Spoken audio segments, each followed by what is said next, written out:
Сәкен Айбергенов атындағы номер 16 орта мектебінің 5А сынып оқушысы түгел Амина.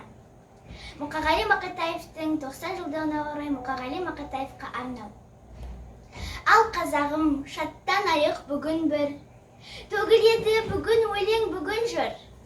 Себебі ол поэзия королі, Мұқағали атамызға 90 жыл. Бүгін сенің туған күнің ойпалай, қалай ғана отырамыз тойламай. Бүкіл өлік тойламапты кезінде, сол бір өлең салды бізге ой талай.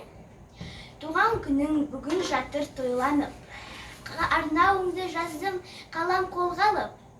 Табиғатта бүгін тойлап жатқандай, көк аспанда күннің көзі нұрланып.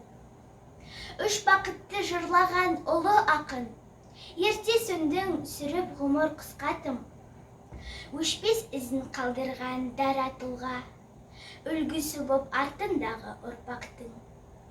Уайымдама, жалғасы бар ізіңнің, үйіріңе қосылатын құлынмын. Қабыл алшы ықыласпен шығарған, арнауы бұл Аминадай қызыңның.